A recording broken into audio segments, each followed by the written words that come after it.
नमस्कार दोस्तों, हम आपके लिए लाते हैं बेहतरीन किताबों के सारांश और प्रेरक कहानियाँ। अगर आपको लगता है कि आप अपनी जिंदगी में कहीं खो गए हैं या आपकी काबिलियत को सही दिशा नहीं मिल रही है, तो ये वीडियो आपके लिए है। आज हम बात करेंगे लुईस हाउस की मशहूर किताब द ग्रेटनेस माइंडसेट की। ये किताब हमें सिखाती है कि अपने डर, असफलताओं और सीमाओं को कैसे पार करें और अपनी महानता को कैसे पहचानें। तो चलिए एक दिलचस्प कहानी के माध्यम से इस किताब के सार को समझते हैं।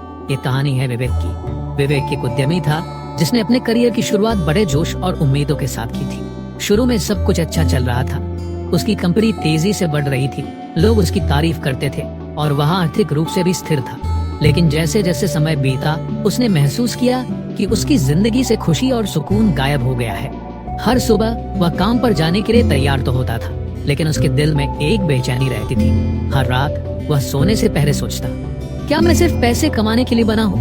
मेरी जिंदगी का कोई और उद्देश्य क्यों नहीं है? एक दिन विवेक ने अपनी पुरानी दोस्त स्मिता से बात की। स्मिता ने उसकी परेशानी को समझा और उसे एक किताब सुझाई, द ग्रेटनेस माइंडसेट। उसने कहा, विवेक, ये किताब तुम्हें अपने सवालों के जवाब और अपने जीवन का उद्देश्य खोजने में मदद करेगी। इसे एक बार जरूर पढ़ो। अंकित ने पहला अध्याय पढ़ते ही महसूस किया कि उसकी जिंदगी में पहली बार कोई उसे खुद से सवाल पूछने का तरीका सिखा रहा है। यह अध्याय डिफाइन योर ग्रेटनेस एक दर्पण की तरह था जो उसकी असली पहचान को दिखा रहा था। किताब ने शुरुआत में ही उससे 3 बड़े सवाल पूछे। तुम्हारे डर क्या है? तुम्हारे सबसे बड़े सपने कौन से हैं? तुम्हें कौन रोक रहा है?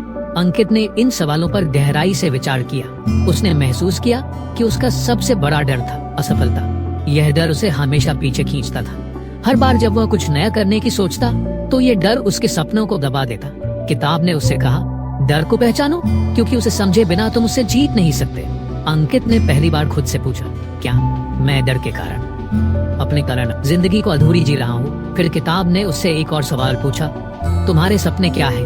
अंकित को याद आया कि बचपन से वह एक लेखक बनना चाहता था, लेकिन जिम्मेदारियों और समाज के दबाव ने उसे इस सपने से दूर कर दिया। इसके बाद किताब ने उसे एक सरल लेकिन गहरी एक्सरसाइज दी। हर सुबह खुद से पूछो, मेरी सबसे बड़ी शक्ति क्या है? अंकित ने इस पर अमल करना शुरू किया। हर दिन वह अपनी ताकतों को पहचानने की कोशिश करता। उसने महसूस किया कि उसकी सबसे बड़ी शक्ति थी लिखने की कला और विचारों को शब्दों में पिरोने की क्षमता। यह अध्याय सिर्फ सवालों और जवाबों का नहीं था, बल्कि एक मार्गदर्शन था। इसने अंकित को यह समझने में मदद की कि महानता की पहली सीढ़ी है खुद को समझना और अपने अंदर छिपी काबिलियत को पहचानना। अंकित का पहला कदम अब उठ चुका था। चैप्टर 2, डर को दोस्त बनाओ, मेक फियर योर फ्रेंड। दूसरे अध्याय में किताब ने एक ऐसी बात कही जिसने अंकित को सोचने पर मजबूर कर दिया। डर को हटाने की कोशिश मत करो, उसे समझो और अपनाओ। डर तुम्हारे सबसे बड़े बदलाव का दरवाजा है। यह लाइन सुनने में जितनी साधारण लगी, असर में उतनी ही गहरी थी। अंकित ने सोचा, क्या मेरा डर सच में मेरी प्रगति में सहायक हो सकता है? किताब ने उसे सिखाया कि डर से भागने की बजाय उसे अपना साथी बनाना चाहिए। डर हमारे कमजोर हिस्सों को दिखाता है और यह भी बताता है कि हम कहाँ बेहतर हो सकते हैं। डर को पहचानने की प्रक्रिया अंकित ने अपने डर की गहराई में जाने की कोशिश की। उसने महसूस किया कि उसके डर की जड़ें उसके असफल होने और दूसरों के सामने शर्मिंदा होने के डर से जुड़ी थी। किताब ने उससे कहा, डर को एक संकेत के रूप में देखो। यह तुम्हें बताता है कि तुम्हारे लिए सबसे जरूरी चीज क्या है। छोटे छोटे कदमों की शुरुआत। अंकित ने डर के साथ दोस्ती करने का फैसला किया। उसने इसे अपनाने की प्रक्रिया शुरू की और छोटे छोटे कदम उठाए। ऑफिस में नए प्रोजेक्ट्स लेना। वह पहले हमेशा सुरक्षित प्रोजेक्ट्स ही चुनता था, लेकिन अब उसने जोखिम उठाना शुरू किया। पब्लिक स्पीकिंग पर काम करना। अंकित को लोगों के सामने बोलने में डर लगता था, लेकिन उसने ऑफिस के मीटिंग्स और छोटे सेमिनार्स में बोलना शुरू किया। हर बार जब वह इन कदमों को उठाता तो उसे डर महसूस होता, लेकिन अब वह डर को कमजोरी के रूप में नहीं बल्कि एक चुनौती के रूप में देखता था। डर को बदलने का नजरिया किताब में लिखा था। डर को जब तुम अपना साथी बना लोगे तब यह तुम्हें मजबूत बनाएगा। यह तुम्हें तुम्हारे कंफर्ट जोन से बाहर निकालेगा। अंकित ने धीरे धीरे महसूस किया कि उसके अंदर एक नई ताकत विकसित हो रही थी।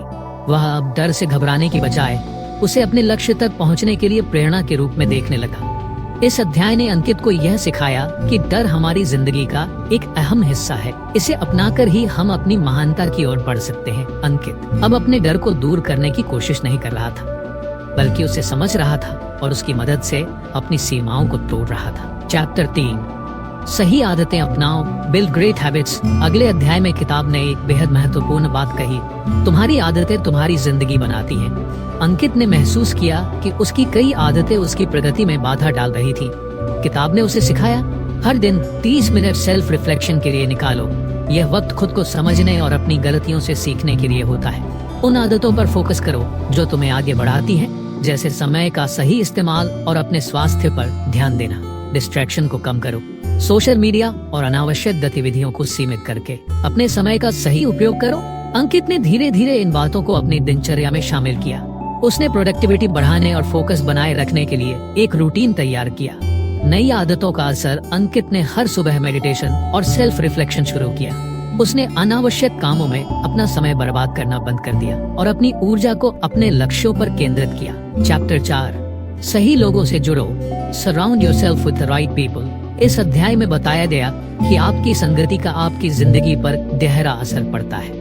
किताब ने कहा, तुम जिन 5 लोगों के साथ सबसे ज्यादा वक्त बिताते हो वही तुम्हारे भविष्य को तय करते हैं। संगति बदलने का महत्व अंकित ने गौर किया कि उसके आसपास के कुछ लोग नेगेटिव सोच रखते थे और उसकी प्रगति में बाधा बन रहे थे।